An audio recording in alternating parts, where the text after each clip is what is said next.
जी बच्चे, तो ये हमारा होल्डिंग कंपनी का ना लेक्चर नंबर 2 है। और पिछली वीडियो के अंदर हमने होल्डिंग कंपनी के ऊपर सिर्फ एक वर्ड पे डिस्कस करा था कि कंसोलिडेशन का क्या मतलब होता है ना बच्चे। तो मैंने आपको कहा था कि यार, और कुछ मैंने आपको ये बताया था कि होल्डिंग कंपनी किसको कहते हैं और सब्सिडरी कंपनी किसको कहते हैं। ठीक है बच्चे, तो हमने ये देखा था कि दो कंपनीज़ हैं, एक एक्स लिमिटेड और दूसरी वाई लिमिटेड। तो एक्स लिमिटेड ने वाई लिमिटेड के अंदर मोर देन 50% शेयर्स एक्वायर किए हुए हैं, इक्विटी शेयर्स एक्वायर किए हुए हैं। तो जिस कंपनी ने शेयर एक्वायर करे यानी कि एक्स लिमिटेड, इसको होल्डिंग कंपनी बोला जाता है, और जिस कंपनी में शेयर्स एक्वायर करे हैं उसको सब्सिडरी कंपनी बोला जाता है, यानी कि हमारे एग्जांपल में वाई लिमिटेड, है ना। तो मैं थोड़ा सा आपको बताता हूँ। तो एक्स लिमिटेड और दूसरी कंपनी कौन सी है बच्चे, वाई लिमिटेड। तो हमने कहा था कि x limited acquires 50%, more than 50%, कुछ भी एज्यूम कर लो, मान लो 51% शेयर्स, ठीक है जी, acquires 51% shares in Y limited. ठीक है बच्चे, तो इस रिलेशनशिप को क्या बोला जाता है, होल्डिंग एंड सब्सिडरी रिलेशनशिप। बात समझ आई बच्चे यहाँ तक। तो एक्स लिमिटेड को क्या बोला जाएगा, X limited will be known as holding company, या इसको पेरेंट कंपनी भी बोला जाता है, होल्डिंग कंपनी कह लो, या इसको पेरेंट कंपनी भी कह देते हैं। और जो वाई लिमिटेड है इसको क्या बोला जाएगा बच्चे, इसको बोला जाएगा सब्सिडरी कंपनी, सब्सिडरी कंपनी। तो कॉन्सेप्ट क्या है बच्चे, कॉन्सेप्ट ये है कि अकाउंटिंग कॉन्सेप्ट ये है कि हमारी companies act 2013, Indian companies act 2013 section number 129 sub section 3। तो ये सेक्शन ये कहता है कि आपको अपने सेपरेट फाइनेंशियल स्टेटमेंट तो बनाने ही बनाने, मतलब समझना मैं क्या बोल रहा हूँ। एक्स लिमिटेड अपनी बैलेंस शीट अलग बनाएगी, अपना प्रॉफिट एंड लॉस अकाउंट अलग बनाएगी, अपना कैश फ्लो स्टेटमेंट अलग बनाएगी, अपने नोट्स टू अकाउंट्स अलग बनाएगी, जिसको हम सेपरेट या स्टैंड अलोन स्टेटमेंट कहते हैं बच्चे। और वाई लिमिटेड अपने अलग बनाएगी, वाई लिमिटेड अपनी बैलेंस शीट अलग बनाएगी, अपना प्रॉफिट एंड लॉस अकाउंट अलग बनाएगी, अपना कैश फ्लो स्टेटमेंट जो है वो अलग बनाएगी, अपने नोट्स टू अकाउंट्स अलग बनाएगी, ठीक है ना। यानी कि ये दोनों कंपनीज अलग अलग चलेंगी। लेकिन सेक्शन 129 सब सेक्शन 3 का कहना यह है कि इन दोनों को कंसोलिडेट करके भी फाइनेंशियल स्टेटमेंट बनाने हैं। कंसोलिडेट करने का मतलब क्या है कि एक्स लिमिटेड के फाइनेंशियल स्टेटमेंट और वाई लिमिटेड के फाइनेंशियल स्टेटमेंट दोनों को कंसोलिडेट करके, दोनों को मर्ज करके भी आपको जो है अपने शेयर होल्डर्स को बताना है कि हमारी पोजीशन क्या है, हमारे पूरे ग्रुप की क्या पोजीशन है, ठीक है ना। ये सारी बातें मैंने आपको पिछली वीडियो में डिस्कस करके दी थी। सो मैंने आपको कंसोलिडेशन वर्ड के ऊपर थोड़ा सा फोकस करा था कि इसका मतलब क्या है, ठीक है ना। और हमने होल्डिंग कंपनी सब्सिडरी कंपनी के ऊपर थोड़ी सी बात करी थी, ठीक है बच्चे यहाँ तक। अच्छा, दूसरा बात मैंने आपको ये बताई थी कि कंसोलिडेशन सिर्फ होल्डिंग और सब्सिडरी का नहीं होता, एसोसिएट कंपनीज़ का भी कंसोलिडेशन होता है और जॉइंट वेंचर कंपनीज़ का भी कंसोलिडेशन होता है, ठीक है ना। तो वो चीज़ है। अच्छा, एक बात मैंने आपको थोड़ा सा लीगल स्टेटस भी बताया था कि कंपनीज़ एक्ट 2013 सारी कंपनीज़ को कवर करने लग गया, चाहे वो लिस्टेड कंपनीज़ हो या अनलिस्टेड कंपनीज़ हो। 2013 से पहले सिर्फ लिस्टेड कंपनीज़ का कंसोलिडेशन होता था, लेकिन कंपनीज़ एक्ट 2013 आने के बाद चाहे वो लिस्टेड कंपनी हो या वो अनलिस्टेड कंपनी हो, पब्लिक कंपनी हो, प्राइवेट कंपनीज़ हो, अगर होल्डिंग सब्सिडरी रिलेशनशिप है या एसोसिएट या जॉइंट वेंचर रिलेशनशिप है तो फिर कंसोलिडेशन आपको करना पड़ेगा। और वो कंसोलिडेशन कैसे होता है वो सी इंस्टीट्यूट ने बताया है अकाउंटिंग स्टैंडर्ड इशू करके, समझ रहे हो। Security exchange board of India listing agreement का क्लॉज नंबर 32 वो लिस्टेड कंपनीज़ को कवर करता है। वो सिर्फ ये कहता है कि जितनी भी लिस्टेड कंपनीज़ हैं सबको कंसोलिडेशन करना है, ठीक है ना। सबको कहने का मतलब जहाँ भी होल्डिंग सब्सिडरी रिलेशनशिप हो। अच्छा, कंपनीज़ एक्ट आने के बाद तो सबको बोल दिया कि चाहे वो पब्लिक कंपनी हो, प्राइवेट कंपनी हो, लिस्टेड हो, अनलिस्टेड हो, सबको करना है, बस इतना बोल के छोड़ दिया। लेकिन करना कैसे है वो बात सी इंस्टीट्यूट ने बताई है अकाउंटिंग स्टैंडर्ड इशू करके। तो मैंने आपको बताया था कि 3 तरीके के अकाउंटिंग स्टैंडर्ड अप्लाई किए जाते हैं। फर्स्ट वन अकाउंटिंग स्टैंडर्ड 21 जो होल्डिंग सब्सिडरी रिलेशनशिप पे लगता है ना जी, consolidation of account subsidiary companies holding subsidiary. Accounting standard number 23 associate companies के ऊपर है, और अकाउंटिंग स्टैंडर्ड 27 जो जॉइंट वेंचर कंपनीज़ के ऊपर होता है, ठीक है ना। तो ये सारी बातें हम लोगों ने पिछली वीडियो में डिस्कस करी थी। ज़्यादा कुछ डिस्कस नहीं करा था, सिर्फ एक बेसिक बात डिस्कस करा था कि क्या होता है कंसोलिडेशन, ठीक है बच्चे। तो आज की क्लास हमारी थोड़ी सी इंपॉर्टेंट क्लास है, ठीक है। तो थोड़ा सा बात को ध्यान से समझना कि हम लोग इस टॉपिक के अंदर क्या बात करने वाले हैं। आज हम कंसोलिडेशन प्रोसेस के ऊपर बात करेंगे कि कंसोलिडेशन होता कैसे है, ठीक है बच्चे। मीनिंग आपको पता है, बस करना कैसे है कंसोलिडेशन, आज इसके ऊपर बात करते हैं, ठीक है। तो आज की क्लास में हम लोग कॉन्सेप्ट नंबर 4 से स्टार्ट करेंगे, कॉन्सेप्ट नंबर 4, ठीक है। तो इसके ऊपर बात करेंगे और consolidation process, consolidation process.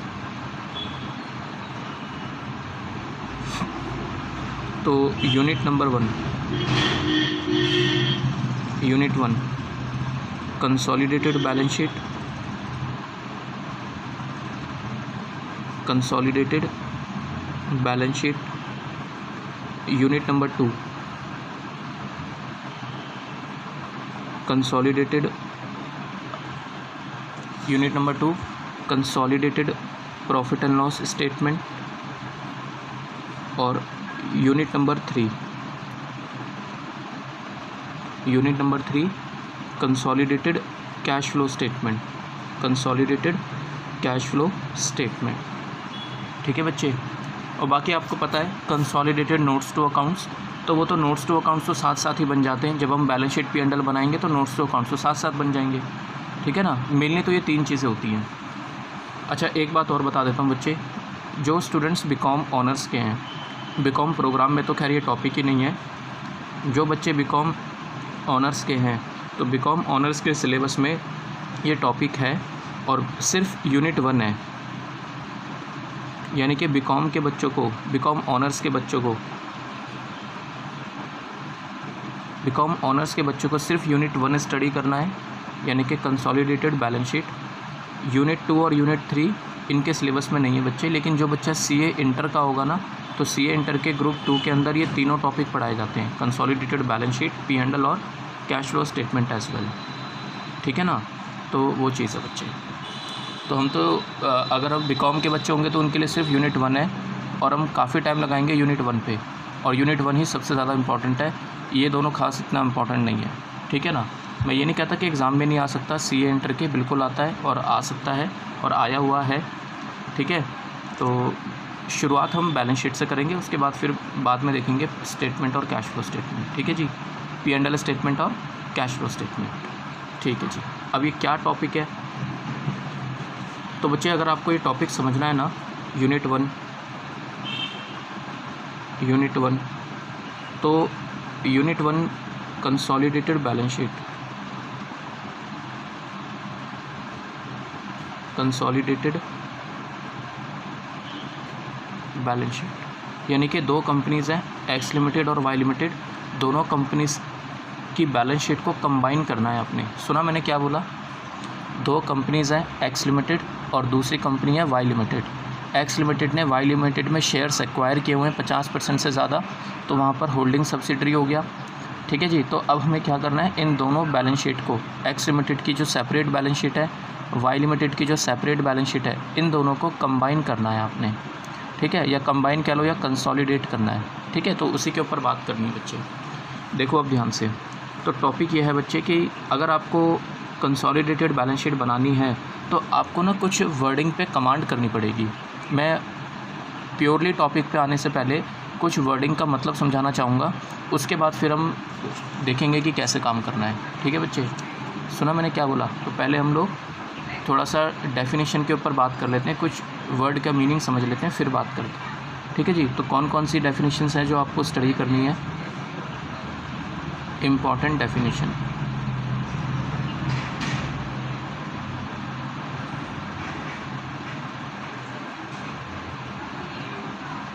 Important definitions. तो first one, date of acquisition of shares, date of acquisition of shares, ठीक है। Second one pre acquisition profit, pre acquisition profits, या इसको हम कैपिटल प्रॉफिट भी कहते हैं, प्री एक्विजिशन प्रॉफिट, या इसको हम कैपिटल प्रॉफिट्स भी कहते हैं बच्चे। Third one post acquisition profit, third one is post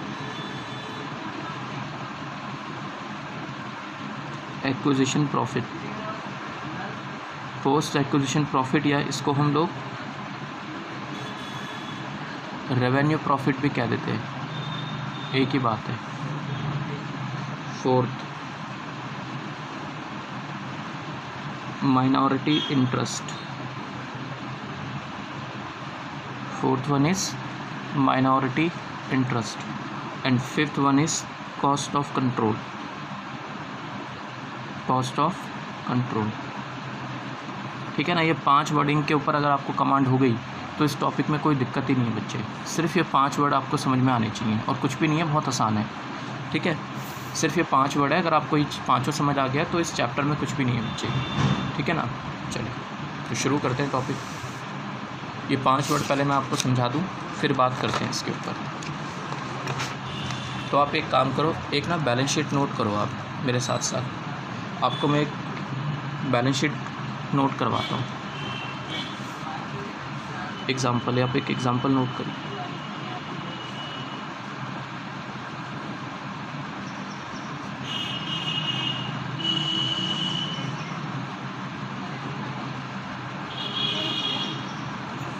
March 2017।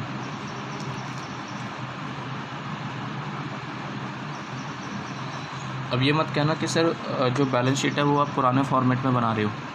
Actually क्या है ना, मुझे कॉन्सेप्ट समझाने हैं बच्चे। जब मैं आपको क्वेश्चंस कराऊंगा ना तो वो मैं आपको बिल्कुल न्यू फॉर्मेट में कराऊंगा, ठीक है। सिर्फ मुझे कॉन्सेप्ट समझाना है, तो इस वजह से एक एच लिमिटेड है और एक एस लिमिटेड है, ठीक है।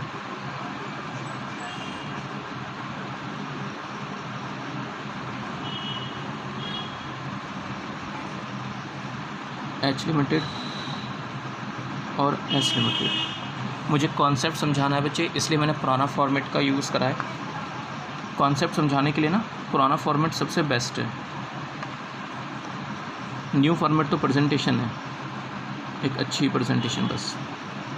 फिक्स एसेट्स 4 लाख रुपए की एच लिमिटेड के पास है और 2 लाख रुपए की एस लिमिटेड के पास है, ठीक है।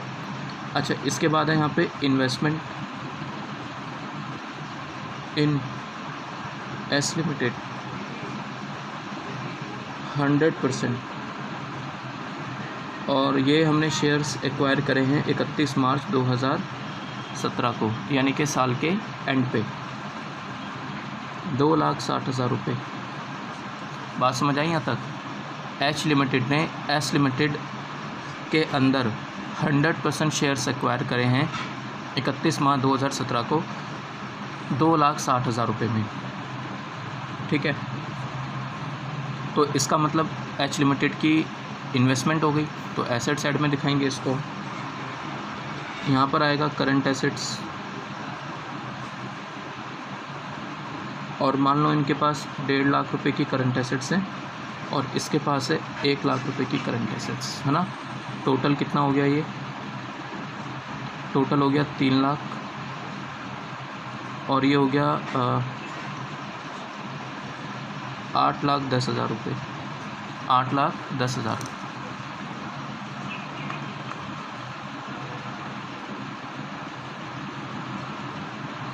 शेयर कैपिटल इसमें आपको बता रहा है 5 लाख और इसमें आपको बता रहा है 2 लाख, ठीक है। फिर आपको बता रहा है रिजर्व्स एंड सरप्लस, और रिजर्व एंड सरप्लस है 1,10,000 रुपये, 50,000, ठीक है। और फिर आपको यहाँ पर लायबिलिटी बता रहा है दैट इज़ टू से 2 लाख, और फिर आपको यहाँ बता रहा है 50,000, दैट इज़ 8,10,000 और ये हो गया आपका 3 लाख, है ना जी। तो ये चीज़ है। और लास्ट में आपको लिखा हुआ मिलाएगा, लास्ट में लिखा हुआ है prepare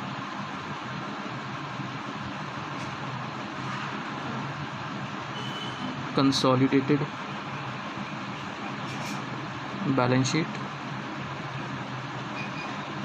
prepare consolidated balance sheet for H Limited and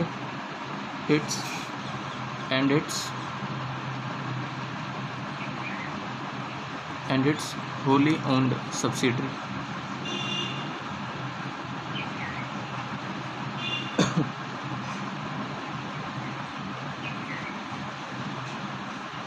ठीक है। आपको एक वर्ड समझ आया मैंने क्या लिखा है यहाँ पे?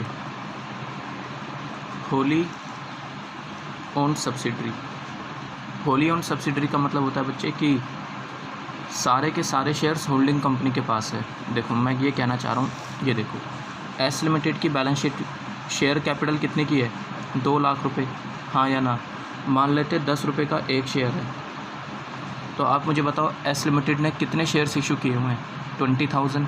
तो ये 20,000 शेयर्स किसी ने तो एक्वायर करे होंगे, और ये 20,000 पूरे के पूरे किसने एक्वायर करे हुए हैं बच्चे? एच लिमिटेड ने। समझ आया? तो एच लिमिटेड उसकी क्या बन गई? Subsidiary company. सारे शेयर्स हैं तो इसलिए हमने क्या वर्ड यूज़ कर दिया? Wholly owned subsidiary. ये देखो आप, अगर आप एच लिमिटेड की बैलेंस शीट देखोगे तो एच लिमिटेड की बैलेंस शीट में आपको इन्वेस्टमेंट नज़र आ रही है, इन्वेस्टमेंट इन एस लिमिटेड। तो एस लिमिटेड में पैसा लगाया हुआ है और जितने शेयर्स हैं सारे खरीदे हुए हैं 100%। ठीक है ना? कितने में खरीदे हुए हैं? 2,60,000 रुपये में। ये चीज़ है। ओके, तो कहता है कंसोलिडेटेड बैलेंस शीट बनाओ। तो बच्चे कंसोलिडेटेड बैलेंस शीट का मतलब क्या है कि एच लिमिटेड की बैलेंस शीट और एस लिमिटेड की बैलेंस शीट दोनों को जोड़ दो, दोनों को मर्ज कर दो, बन गई कंसोलिडेटेड बैलेंस शीट। मैं आपको एक रफ बना के दिखाता हूँ, फिर बात करते हैं, है ना। अच्छा मुझे एक बात बताना, ये कंसोलिडेटेड बैलेंस शीट बना कौन रहा है? एच लिमिटेड बना रही है या एस लिमिटेड बना रही है? तो बच्चे एच लिमिटेड बनाएगी, ठीक है ना। एस लिमिटेड एक छोटी कंपनी है, ठीक है। तो शेयर्स किसने एक्वायर करे हुए हैं? एच लिमिटेड ने। तो H limited will prepare consolidated balance sheet, ठीक है ना। पेरेंटल जिसको कहते हैं, पेरेंट कंपनी, और जैसे कहते हैं ना कि पेरेंट्स हो गए और बच्चे हो गए, तो सब्सिडरी कंपनी बच्ची है, ठीक है, बच्चा है, और एच लिमिटेड जो है पेरेंट्स हैं। तो parents will prepare consolidated balance sheet, ठीक है। अब ध्यान देना, जैसे मैंने कहा कि कंसोलिडेटेड मतलब मर्ज करना, तो अब एच लिमिटेड और एस लिमिटेड दोनों बैलेंस शीट को मर्ज कर दो, ठीक है ना। तो फिक्स एसेट भी 4 लाख रुपए प्लस 2 लाख रुपए, ये देखो आप 4 लाख रुपए की और 2 लाख कितने हो गए? 6 लाख। तो मैंने यहाँ पे 6 लाख रुपए लिख दिए, है ना। इन्वेस्टमेंट बताओ, इन्वेस्टमेंट कितनी है?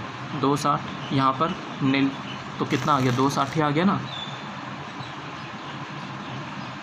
हाँ या ना। इसके बाद है बच्चे current assets. Current assets 2.5 lakh, दोनों को मर्ज कर दिया मैंने, ये देखो आप 1.5 लाख और 1 लाख कितना हो गया? 2.5 लाख हो गया ना, तो 2.5 लाख मैंने मर्ज कर दिया। अच्छा इसके बाद फिर यहाँ देखो आप शेयर कैपिटल,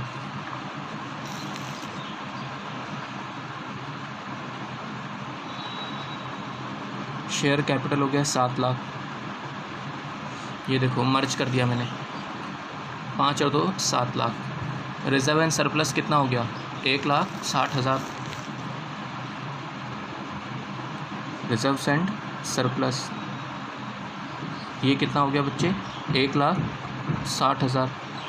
और लायबिलिटीज़ को भी अगर आप मर्ज कर दो तो ये बन गया मेरा 2.5 लाख, ठीक है ना। सो आई होप आपको बात समझ आई हो यहाँ तक। और दोनों को अगर मैं ऐड कर लूँ तो ये हमारी टैली कर जाएगी। दोनों को मर्ज करना है, कंसोलिडेट का मतलब ही क्या होता है? मर्जिंग करना, है ना। 2 बैलेंस शीट है, दोनों को हमने मर्ज कर दिया, तो ये 6 लाख प्लस 2,60,000 प्लस 2.5 लाख, तो ये बनता है 11,10,000 रुपये। और ये कितना बनता है? 7 लाख प्लस 160 प्लस 250, तो ये बनता है 11,10,000 रुपये।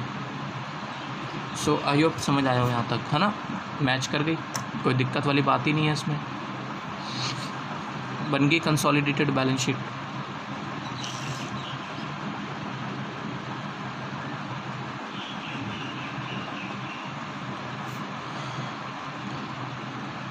बच्चे अगर इतनी सी बात होती ना, मतलब समझना मैं क्या कह रहा हूँ, अगर यही करना होता तो फिर तो इस टॉपिक में कुछ है ही नहीं। ठीक है, अब मैं आपको इसमें बताता हूँ कि इसमें एक्चुअली गलती क्या है। ठीक है, गलती कह लो या कुछ भी कह लो, इसमें पॉइंट समझाता हूँ मैं। अब आप खुद सोच के देखो इसमें मैंने क्या पॉइंट ऐसा है जो मैंने गलत करा है। गलत तो खैर कुछ नहीं करा। देखो ध्यान देना, आप मुझे ये बताओ, एच लिमिटेड ने ये जो इन्वेस्टमेंट है ये किसके पास है बच्चे? ये इन्वेस्टमेंट इन एस लिमिटेड है ना, जो किसने की हुई है? एच लिमिटेड ने, हाँ या ना? अच्छा, अब मैंने क्या करा, एस लिमिटेड को अपने साथ मर्ज कर लिया, हाँ या ना? और ये देखो ना आप, मैं क्या कह रहा हूँ, एस लिमिटेड की ये शेयर कैपिटल 2 लाख रुपए और एस लिमिटेड के ये रिजर्व एंड सरप्लस यानी कि टोटल 2.5 लाख। ये 2.5 लाख रुपए मैंने बताओ इसके अंदर मर्ज करे या नहीं करे? बताओ। मर्ज कर लिए ना बच्चे। देखो मैं आपको एक बात और बताता हूँ, जब हम किसी कंपनी के शेयर्स में पैसा लगाते हैं ना, इक्विटी शेयर्स में, सुना मैंने क्या बोला? जब हम किसी कंपनी के इक्विटी शेयर्स में पैसा लगाते हैं तो हम सिर्फ उसकी शेयर कैपिटल के ओनर नहीं बनते, हम उसके रिजर्व एंड सरप्लस के भी ओनर बनते हैं। इसका मतलब ये है कि एच लिमिटेड ने जो पैसा एस लिमिटेड में लगाया है, तो एस लिमिटेड से उसको क्या मिला है उसके बदले में? भाई एक सीधी सी बात है, अगर मैं किसी कंपनी के शेयर्स में पैसा लगाऊंगा तो वहाँ से मेरे को मिलेगा क्या? तो वहाँ से मेरे को क्या मिलेगा बच्चे? Net assets. प्लीज़ सुनना मेरी बात ध्यान से, मैंने क्या बोला। जब हम किसी कंपनी के शेयर्स में पैसा लगाते हैं तो मुझे उस कंपनी से क्या मिलता है? तो बच्चे मुझे उस कंपनी से नेट एसेट्स मिलते हैं। समझ आया मैंने क्या बोला? मुझे वहाँ से क्या मिलता है? Net assets. अब आप बोलोगे सर नेट एसेट्स मतलब क्या? बताओ, आप खुद सोचो, नेट एसेट्स हम कैसे निकालते हैं? नेट एसेट्स का मतलब होता है टोटल एसेट्स माइनस लायबिलिटीज़, तो जो बचेगा वो मेरी नेट एसेट्स है। अगर मैं एच लिमिटेड का हिसाब लगाता हूँ, एच लिमिटेड ने 2,60,000 रुपये किस में लगाए हैं? एस लिमिटेड में, और एस लिमिटेड के सारे शेयर्स किसके हो गए? एच के। तो मुझे बताना उसके बदले में उसको क्या मिला होगा? यानी कि एस लिमिटेड पूरी किसकी हो गई? एच लिमिटेड की। और आप देखो एस लिमिटेड में एसेट्स कितनी है बच्चे? 2 लाख। प्लीज़ सुनते रहना मेरी बात। 2 लाख रुपये।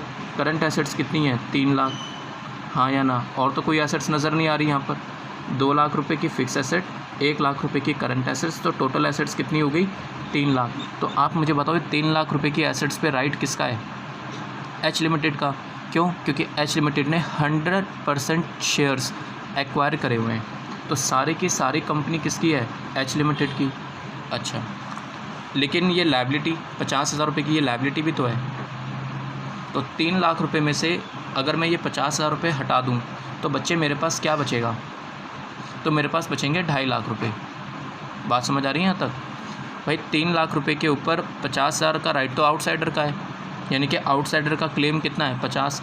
तो अगर मैं उसको हटा दूँ तो मुझे बताओगे कि एस लिमिटेड की नेट एसेट्स कितनी हो गई? Net assets of S limited ये कितनी हो गई बच्चे? 2.5 लाख रुपए, हाँ या ना? क्या मैं ये कह सकता हूँ कि जो 2,60,000 रुपये की मैंने इन्वेस्टमेंट एस लिमिटेड में करी है उसके बदले में मेरे को 2.5 लाख रुपए की नेट एसेट्स मिली हैं, हाँ या ना? सुना मैंने क्या बोला? एच लिमिटेड ने एस लिमिटेड में जो इन्वेस्टमेंट करी है उसके बदले में एस लिमिटेड से क्या मिला? नेट एसेट्स, जो कि कितने रुपए की है? 2.5 लाख रुपए की। और यही नेट एसेट्स मैं एक तरीके से और निकाल सकता हूँ, लायबिलिटी साइड से।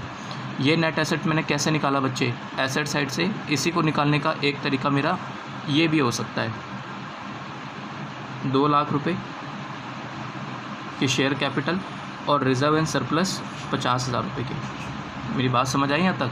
तो 2.5 लाख रुपये आप यहाँ से भी निकाल सकते हो लायबिलिटी साइड से। कोई दिक्कत तो नहीं ना यहाँ तक? आप इसको एसेट साइड से भी निकाल सकते हो, तो आप इसको लायबिलिटी साइड से भी निकाल सकते हो। और सीधी सी बात है यार, अगर मैं किसी कंपनी में पैसा लगाऊंगा तो मैं उसकी शेयर कैपिटल का ओनर तो बनूंगा ही बनूंगा, प्लस उसके रिजर्व एंड सरप्लस का भी ओनर बनूंगा। मैं ये कहना चाहता हूँ कि रिजर्व एंड सरप्लस के मेरे को अलग से पैसे नहीं चुकाने होते। तो ये जो मैंने 2,60,000 रुपये की इन्वेस्टमेंट करी है, मैं इससे मतलब 2,60,000 रुपये की इन्वेस्टमेंट ख़रीद के मैं किन चीज़ों का ओनर बन गया? मैं इनकी नेट एसेट्स का ओनर बन गया, जो कि 2.5 लाख रुपये की है। इसका मतलब ये हो गया कि मैं मैंने 10,000 रुपये ज़्यादा चुका दिए। हाँ या ना भाई? 2,60,000 रुपये लगा के मेरे को क्या मिला? 2,60,000 रुपये लगा के मेरे को 2.5 लाख रुपये तो मिले हैं।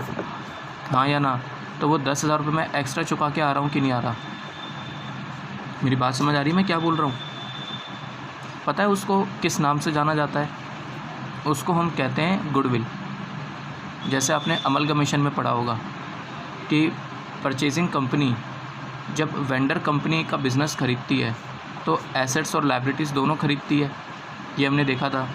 तो उसके बदले में जो पेमेंट वो करती है तो हम उसमें गुडविल या कैपिटल रिजर्व कैलकुलेट नहीं करते। अगर हम ज़्यादा पेमेंट करके आते हैं तो गुडविल, कम पेमेंट करके आते हैं तो कैपिटल रिजर्व, वही हिसाब है। मैंने 2,60,000 रुपये की इन्वेस्टमेंट ख़रीदी एस लिमिटेड में, तो उस 2,60,000 रुपये के बदले में मेरे को 2.5 लाख रुपये मिले हैं, तो मैं 10,000 रुपये एक्स्ट्रा चुका के आ रहा हूँ, तो that 10,000 will be known as goodwill. ठीक है ना? सो आई होप आपको समझ आई हो बात यहाँ तक। इतनी बात समझ आ गई जो मैंने अभी बताई? ठीक है। अब समझा मैं एक्चुअली कहना क्या चाह रहा था। मैं ये कहना चाह रहा था बच्चे कि इसके अंदर पता है क्या दिक्कत है? इसके अंदर दिक्कत ये है कि ये जो इन्वेस्टमेंट मैंने की हुई है एस लिमिटेड में 2,60,000 रुपये की, बताओ वो इसके अंदर आ गई कि नहीं आ गई? है ना? मैंने मर्ज कर दिया ना, शेयर कैपिटल और रिजर्व को दोनों को मर्ज कर दिया। तो ये इन्वेस्टमेंट बताओ एस लिमिटेड 2,60,000 रुपये की इन्वेस्टमेंट है, क्या वो बताओ इसके अंदर इंक्लूड है या नहीं? है ना? हाँ या ना? तो ये एक तरीके से अपने आप में पैसा लगाने वाली बात नहीं हो गई? सुना मैंने क्या बोला? जब हम इस दोनों कंपनीज़ को मर्ज करके एक बैलेंस शीट बनाएंगे, एच लिमिटेड और एस लिमिटेड दो अलग अलग कंपनीज़ हैं, मैंने इन दोनों को मर्ज कर एक सिंगल स्टेटमेंट बनाया है। हाँ या ना?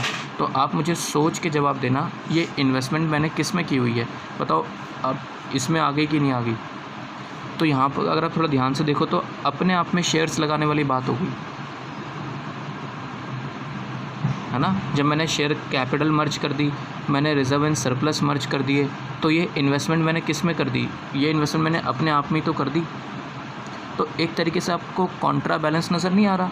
जैसे हमने अमलगमेशन में पढ़ा था, इंटर कंपनी बैलेंस। तो मैं ये कहना चाहता हूँ बच्चे, सिंपल सी बात ये है, मैं ये कहना चाहता हूँ कि आप इसको कैंसिल करके दिखाओगे। यानी कि इन्वेस्टमेंट को आप किससे कैंसिल करोगे? शेयर कैपिटल और रिजर्व एंड सरप्लस से। आप मुझे बताओ, ये इन्वेस्टमेंट एस लिमिटेड में मैंने कितने रुपए की हुई है? 2,60,000 रुपये की। बताओ इस 2,60,000 रुपये के बदले में मैंने यहाँ पर कितना ऐड करा है? बताओ एस लिमिटेड का मैंने कितना अमाउंट ऐड करा है? ये 2.5 लाख रुपये तो ऐड करें, है ना? तो ये 2.5 लाख रुपये मैंने बताओ इसमें ऐड कर रखे कि नहीं कर रखे? इस इन्वेस्टमेंट के बदले में मेरे को क्या मिला? ये 2.5 लाख रुपये तो मिले हैं। तो मुझे यहाँ से इन्वेस्टमेंट को भी कैंसिल करना है और मुझे यहाँ से 2.5 लाख रुपये कैंसिल करने हैं। अपने आप में थोड़ी ना पैसा लगाएंगे। जब ये दोनों कंपनी अलग अलग थी तब तो कोई दिक्कत नहीं थी, जब ये दोनों एंटिटी मर्ज हो गई तब दिक्कत आएगी।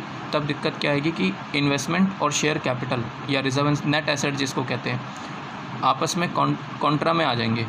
तो आपने उसको कैंसिल करके दिखाना होता है बच्चे, क्योंकि हम अब जब सिंगल एंटिटी बनेगी तो मैं ये थोड़ी ना कहूँगा कि मैंने अपने आप में पैसा लगाया हुआ है। एस लिमिटेड जब अलग थी तब तो कोई दिक्कत नहीं थी। जब एस लिमिटेड एच लिमिटेड में मर्ज हो गई, मर्ज कहने का मतलब उनके फाइनेंशियल स्टेटमेंट, कंपनी मर्ज नहीं हुई बच्चे, कंपनी मर्ज हो जाएगी फिर तो वो अमलगमेशन का टॉपिक हो जाएगा। मैं कह रहा हूँ कि दोनों बैलेंस शीट को आप इकट्ठा दिखा रहे हो। अब यहाँ से देखो, आप ये देखो बच्चे, अगर मैं इन दोनों को ऐड कर दूंगा, इन दोनों कंपनीज़ को ऐड कर दिया, इन दोनों फाइनेंशियल स्टेटमेंट को मैंने ऐड कर दिया, 260 ये आ गया। और यहाँ सोचो ये चीज़, तो दोनों आपस में आमने सामने आएंगे कि नहीं आएंगे? ये 2,60,000 रुपये बताओ ये है कि नहीं? तो जब ये दोनों आमने सामने आएंगे तो कॉन्ट्रा बैलेंस में कैंसिल हो जाएंगे बच्चे। अब आप बोलोगे सर ये मैच कैसे करेगा? यहाँ से अगर मैं 260 हटा दूँ और यहाँ से मैं ये 2.5 लाख रुपये हटा दूँ तो मैच कैसे करेगा? मैच करेगा क्योंकि एच लिमिटेड 10,000 रुपये का जो डिफरेंस आ रहा है ना, उसको गुडविल के नाम से रिकॉर्ड करेगी बच्चे। और वो क्यों करेगी वो भी मैंने आपको बता दिया क्यों, क्योंकि एच लिमिटेड ने 2,60,000 रुपये की एसेट्स खरीदी हैं। ध्यान से सुनना, 2,60,000 रुपये की इन्वेस्टमेंट खरीदी है। किस में? एस लिमिटेड में। मैंने 2,60,000 रुपये एस लिमिटेड में लगा दिए और उस 2,60,000 रुपये के बदले में मेरे को सिर्फ 2.5 लाख रुपये मिले। तो एच लिमिटेड 10,000 रुपये ज़्यादा चुका के आ रही है, तो उस 10,000 रुपये को गुडविल के नाम से रिकॉर्ड करा जाएगा, जिसको हम इस चैप्टर में टेक्निकली कॉस्ट ऑफ कंट्रोल का नाम देते हैं बच्चे। समझ आया मैंने क्या बोला? जिसको हम इस चैप्टर में टेक्निकली क्या नाम देते हैं? Cost of control. Control acquire करने की कॉस्ट। आपको पता है ना कि हम कंट्रोल 50% से ज़्यादा पे एक्वायर कर लेते हैं। जैसे हमने इस केस में 100% शेयर खरीद लिए, तो सारा कंट्रोल मेरे पास आ गया, और वो सारा कंट्रोल कितने रुपए में आया है? 2,60,000 में। हाँ या ना? और इस 2,60,000 के बदले में मेरे को क्या मिला? सिर्फ 2.5 लाख रुपये की नेट एसेट्स, है ना? 2.5 लाख रुपये की नेट एसेट ही तो मिली है मेरे को।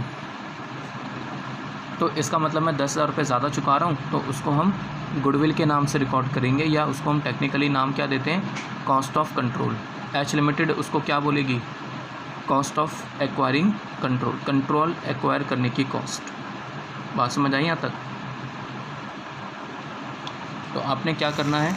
तो आपने यहाँ से एक तो इन्वेस्टमेंट को कैंसिल करके दिखाना है, और यहाँ से शेयर कैपिटल और रिजर्व्स को कैंसिल करके दिखाना है आपस में। और जो डिफरेंस आएगा वो डिफरेंस या तो गुडविल के नाम से रिकॉर्ड होगा, या फिर वो कैपिटल रिजर्व के नाम से रिकॉर्ड होगा। अच्छा, ऐसा भी हो सकता है कि मान लो 2,60,000 रुपये की इन्वेस्टमेंट मैंने खरीदी, और इनके पास नेट एसेट्स जो हैं वो 2,90,000 रुपये के हैं। समझ रहे हो? शेयर कैपिटल और रिजर्व्स को मिला के कितना आ रहा है? 290, और ख़रीदा कितने में मैंने? 260 में। तो 2,90,000 की नेट एसेट्स 260 में ख़रीद रहा हूँ, तो 30,000 रुपये का कैपिटल रिजर्व भी आ सकता है। समझ आई यहाँ तक बात? तो वो भी आ सकता है, वो भी हम आगे देखते हैं। मुझे सिर्फ इतनी बात बताओ, यहाँ तक तो कोई दिक्कत नहीं है। आप फिक्स एसेट को कंबाइन कर लो, आप करंट एसेट्स को कंबाइन कर लो, आप लायबिलिटीज़ को कंबाइन कर लो, ठीक है। लेकिन इन्वेस्टमेंट और शेयर कैपिटल रिजर्व्स को आप कैंसिल करके दिखाओगे। मैं इसको और सिंपल कर देता हूँ। मैं ये क्या मैं ये कह सकता हूँ कि कंसोलिडेशन बस एसेट्स और लायबिलिटीज़ का होता है? सुना मैंने क्या बोला? कंसोलिडेशन सिर्फ किसका होता है? एसेट्स का और लायबिलिटीज़ का। इन्वेस्टमेंट और शेयर कैपिटल या रिजर्व्स को आप कॉन्ट्रा में कैंसिल करके दिखाओगे बच्चे, क्योंकि हम अपने आप में थोड़ी ना पैसा लगा सकते हैं। जब ये दोनों कंपनीज़ अलग अलग हैं तब तो कोई दिक्कत नहीं है। जब ये दोनों कंपनीज़ के बैलेंस शीट या जब इन दोनों कंपनी के फाइनेंशियल स्टेटमेंट मर्ज होंगे, समझ रहे हो, तब आपने उसको कैंसिल करके दिखाना है, क्योंकि फिर वो एक सिंगल एंटिटी मानी जाती है। जब हम एच लिमिटेड और एस लिमिटेड की बैलेंस शीट को मर्ज करके एक सिंगल बैलेंस शीट बनाएंगे, तो फिर ये दो अलग अलग कंपनीज थोड़ी ना हुई, फिर तो एक ही कंपनी मान के चलेंगे। हाँ या ना? तो फिर हम अपने आप में थोड़ी ना पैसा लगाएंगे, ये इन्वेस्टमेंट अपने आप में थोड़ी ना होगी। तो इसको कैंसिल करो। यहाँ से इन्वेस्टमेंट कैंसिल होती है, और यहाँ से शेयर कैपिटल और रिजर्व्स कैंसिल होते हैं। सो आई होप आपको समझ आई हो बच्चे यहाँ तक बात, ठीक है। मैं आपको एंट्री करके दिखाता हूँ, आपको ज़्यादा अच्छे से बात समझ आएगी। जनरल एंट्री,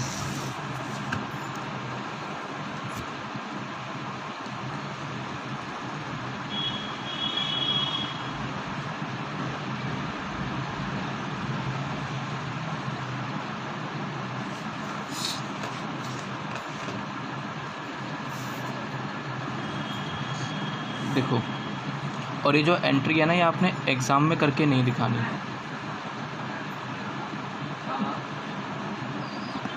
आपने ये एंट्रीज एग्ज़ाम में करके नहीं दिखानी, नॉट रेलिवेंट फॉर एग्ज़ाम, ठीक है। ये जस्ट आपको कॉन्सेप्ट समझाने के लिए है। तो सोच के देखो, मैंने फिक्स एसेट्स एक्वायर कर ली, हाँ या ना? Fix assets account debit 2 lakh रुपए की, बताओ फिक्स एसेट मैंने एक्वायर करी कि नहीं करी? भाई एस लिमिटेड के फिक्स एसेट मेरे पास आ गए, करंट एसेट्स मेरे पास आ गए, हाँ या ना? मैं इसको दूसरे तरीके से आपको बात समझा रहा हूँ। ये देखो, ध्यान देना मैं क्या कहना चाह रहा हूँ। ये जो 2,60,000 रुपये की इन्वेस्टमेंट मैंने एस लिमिटेड में करी है, उसके बदले में मेरे को क्या मिला? उसके बदले में मेरे को मिली एस लिमिटेड के नेट एसेट्स, है ना। तो नेट एसेट्स आप दो तरीके से निकाल सकते हो। एक आप यहाँ से भी निकाल सकते हो लायबिलिटी साइड से, है ना, और एक आप एसेट साइड से भी निकाल सकते हो। तो पहले मैं आपको एसेट्स वाला समझा देता हूँ।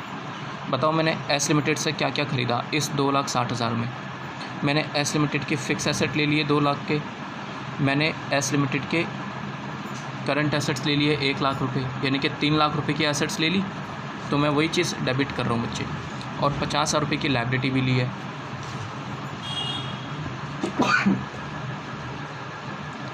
तो 2 लाख रुपए की fix asset, current assets 1 lakh रुपए, और 2 लायबिलिटीज़ दैट इज़ टू से 50,000। हाँ या ना, आप देख लो 2.5 लाख रुपए की मेरे पास नेट एसेट्स आ गई, है ना। और इस नेट एसेट्स के बदले में मैं किसको कैंसिल कर दूंगा बच्चे? अपनी इन्वेस्टमेंट को, है ना। मैंने इन्वेस्टमेंट एस लिमिटेड में की है, जिसके बदले में मेरे को नेट एसेट्स मिली हैं। तो जब मैं उनकी नेट एसेट्स को अपने साथ दिखा दूंगा तो फिर इन्वेस्टमेंट हटा दूंगा मैं। तो टू इन्वेस्टमेंट, और इन्वेस्टमेंट कितनी की है बच्चे? 2,60,000। तो बताओ मैं 10,000 रुपये एक्स्ट्रा चुका के आ रहा हूँ कि नहीं आ रहा? तो उसको मैं गुडविल के नाम से रिकॉर्ड करूँगा। कितना? 10,000 रुपये बैलेंस। अब देखो इसका इफ़ेक्ट क्या पड़ेगा। ये एंट्री किसने पास करी है? ये एंट्री एच लिमिटेड ने पास करी है, एस लिमिटेड के एसेट्स को एक्वायर करने पे मतलब जब मर्ज करेंगे तब। तो इन्वेस्टमेंट हटा देंगे, समझ रहे हो आप मेरी बात? इन्वेस्टमेंट हटा देंगे और उसके बदले में क्या ले लेंगे? उनकी net assets. So I hope आपको समझ आई हो बात यहाँ तक, ठीक है बच्चे। लेकिन आपने एग्ज़ाम में इस तरीके से नहीं करना। एग्ज़ाम में कैसे करना है वो मैं आपको बताता हूँ। गुडविल निकालने का एग्ज़ाम में दूसरा तरीका क्या हो सकता है ना, alternatively 2।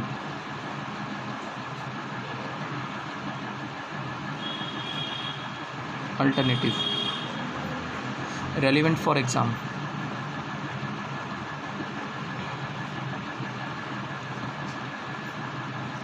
Relevant for exam.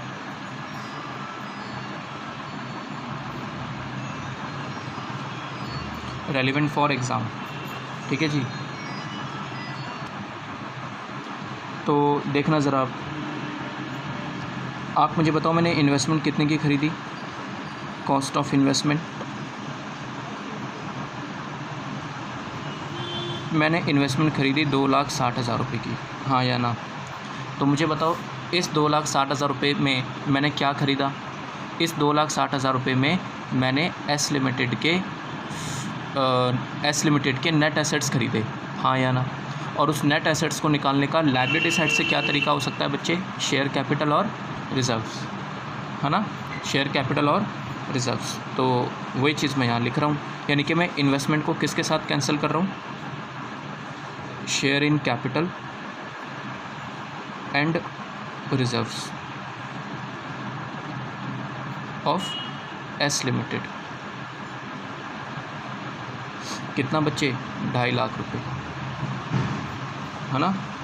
2 lakh रुपये की शेयर कैपिटल प्लस 50,000 रुपये के रिज़र्व्स, और सारे के सारे बताओ मेरे हैं या नहीं? मैंने 100% शेयर एक्वायर किया हुआ है। तो एस लिमिटेड की जितनी कैपिटल है, एस लिमिटेड के जितने रिज़र्व हैं सारे मेरे हैं, यानी कि 2.5 लाख रुपये के रिज़र्व्स एंड कैपिटल मेरे पास आ गई, जिसके बदले में मैंने 2,60,000 रुपये चुकाए हैं, हाँ या ना? तो बताओ मेरे पास कितना आ गया? 10,000 आए कि नहीं आए? और ये 10,000 मैं एक्स्ट्रा चुका के आ रहा हूँ कि नहीं आ रहा? तो ये कंपनी इसको गुडविल के नाम से रिकॉर्ड करती है। हमें नुकसान हो गया 10,000 रुपये का, कैपिटल लॉस। आप ये कहो कि 2.5 लाख रुपये के चीज़ के बदले में मैंने 2,60,000 रुपये चुकाए हैं, तो 10,000 रुपये की गुडविल आ गई बच्चे मेरे पास। और ये जो कैपिटल एंड रिज़र्व है ये क्या है बच्चे? ये नेट एसेट्स ही तो हैं, हाँ या ना? बस ये काम करना है आपने, और क्या करना है। आई होप आपको समझ आया हो यहाँ तक। तो ये चीज़ है बच्चे। कोई भी डाउट हो प्लीज़ पूछ लेना मेरे से कॉल करके, या व्हाट्सएप पे पूछ लेना, कोई दिक्कत नहीं है, ठीक है। बस आप इतनी सी बात ध्यान रखना कि जब हम बैलेंस शीट को कंसोलिडेट करेंगे तो यहाँ से इन्वेस्टमेंट को हटा देंगे, यहाँ से इन्वेस्टमेंट हट जाएगी, इन्वेस्टमेंट हटा देंगे, और इस इन्वेस्टमेंट में मैंने क्या क्या ख़रीदा था? नेट एसेट्स, और नेट एसेट्स को हटा देना यहाँ से, यानी कि शेयर कैपिटल और रिज़र्व्स, ठीक है, सारे मत हटा देना। एस लिमिटेड में मैंने जितना शेयर एक्वायर किया हुआ है उतनी हटा देना आप, ठीक है ना। सो आई होप आपको समझ आई हो यहाँ तक बात। चलिए मैं आपको बैलेंस शीट बना के दिखाता हूँ, consolidated balance sheet.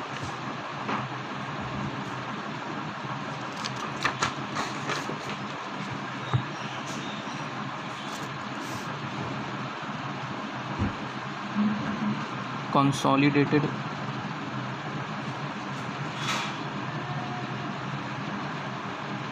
Balance sheet.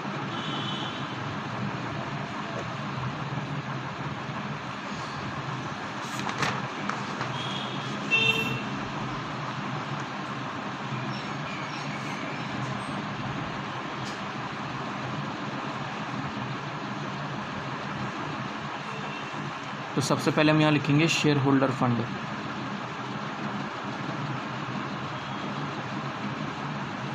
Share holders fund. अच्छा, बैलेंस शीट तो आपको पता ही होगा कैसे बनाते हैं, न्यू वाली। बताओ, शेयर कैपिटल किसकी लिखें? एच लिमिटेड की। क्या एस लिमिटेड की शेयर कैपिटल भी लिखेंगे हम? नहीं बच्चे, क्यों नहीं लिखेंगे? क्योंकि वो हमने इन्वेस्टमेंट के साथ कैंसिल करनी है ना। Reserves and surplus, reserves and surplus, ये भी हम सिर्फ किसका लिखेंगे? एच लिमिटेड का। बताओ, मैंने एस लिमिटेड का क्यों नहीं लिखा? वो हमने इसलिए नहीं लिखा क्योंकि वो इन्वेस्टमेंट के साथ कैंसिल हो जाएगा बच्चे। ये मेरी नेट एसेट्स हैं या नहीं? शेयर कैपिटल और रिजर्व्स को हम नेट एसेट्स ही तो कहते हैं। तो वो नेट एसेट्स किसके साथ कैंसिल हो जाएगी बच्चे? इन्वेस्टमेंट के साथ। एच लिमिटेड की इन्वेस्टमेंट, प्लीज़ सुनना मैंने क्या बोला, एच लिमिटेड की इन्वेस्टमेंट और एस लिमिटेड की शेयर कैपिटल और रिजर्व्स, है ना।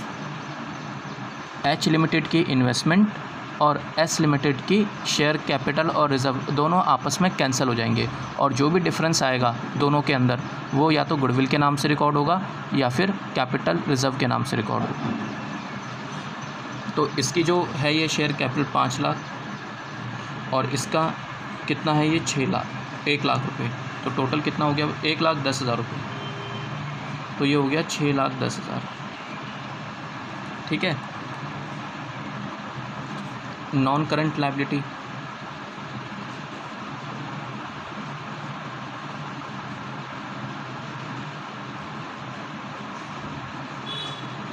एच लिमिटेड 2 लाख रुपये, हाँ, और एस लिमिटेड की लायबिलिटीज़ को भी ले आओ आप, क्योंकि कंसोलिडेशन ना एसेट्स और लायबिलिटीज़ का होता है बच्चे, शेयर कैपिटल और रिजर्व्स का नहीं होता, क्योंकि वो इन्वेस्टमेंट के साथ कैंसिल हो जाती हैं। ये 2.5 लाख रुपये आ गया। करंट लायबिलिटीज़ की अगर मैं बात करूँ आपसे, तो करंट लायबिलिटीज़ तो है नहीं, ठीक है। जो लायबिलिटीज़ दी हुई थी वो मैंने नॉन करंट एज्यूम कर ली। टोटल देख लो ये कितना हो गया, 8,60,000। यहाँ हम लिखेंगे नॉन करंट एसेट्स।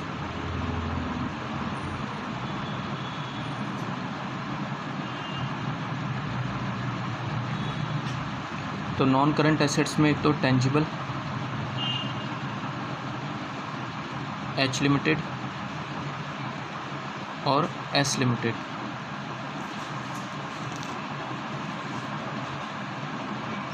है ना जी।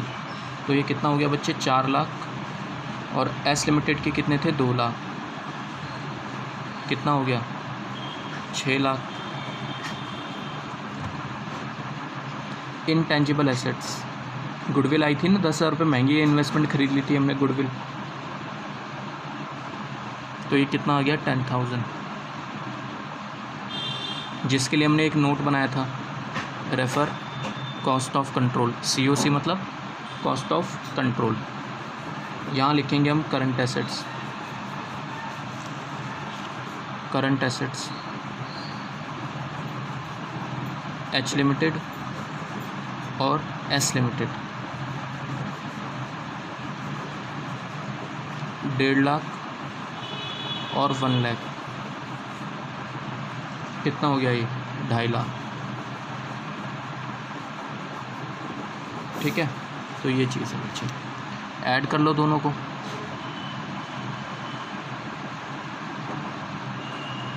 ये कितना हो गया बच्चे,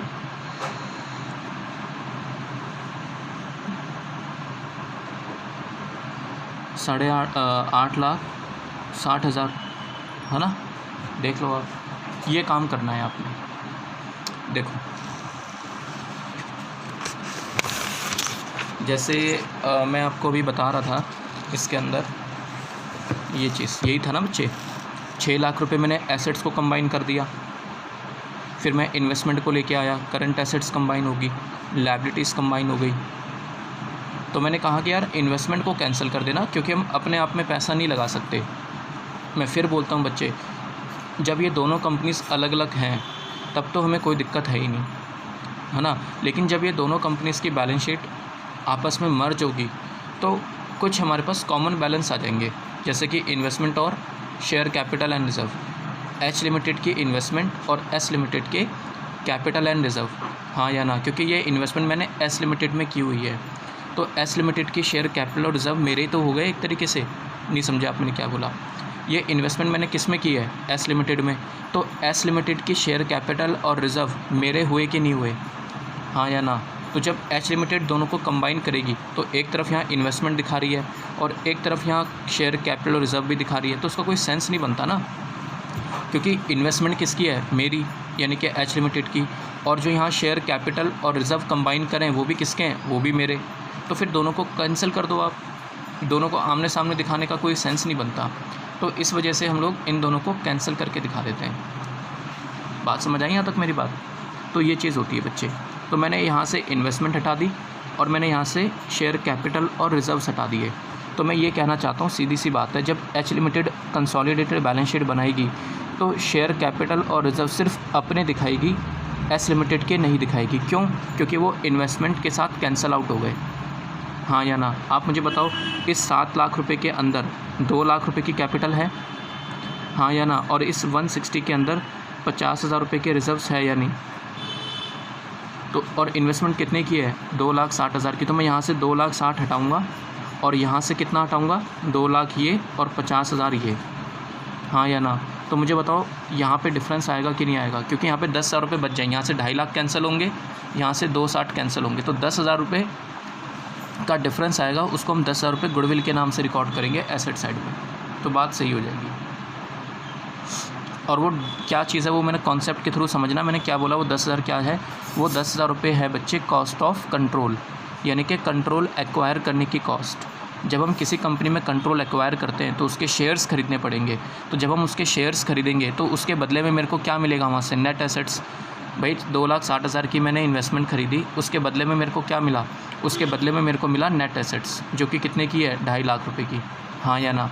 तो 2.5 लाख के लिए मैं 2,60,000 चुका के आऊँगा, तो 10,000 रुपये एक्स्ट्रा हैं ही मेरे। तो एच लिमिटेड उसको गुडविल यानी कि कॉस्ट ऑफ कंट्रोल के नाम से रिकॉर्ड करेगी बच्चे। सो आई होप आपको बात समझ आई हो यहाँ तक, ठीक है ना। तो इस तरीके से करना है। तो मुद्दे के बाद मैं फिर बोल रहा हूँ बच्चे, एक तरफ से आप इन्वेस्टमेंट हटा देना, दूसरी तरफ से शेयर कैपिटल और रिजर्व्स हटा देना, बात खत्म।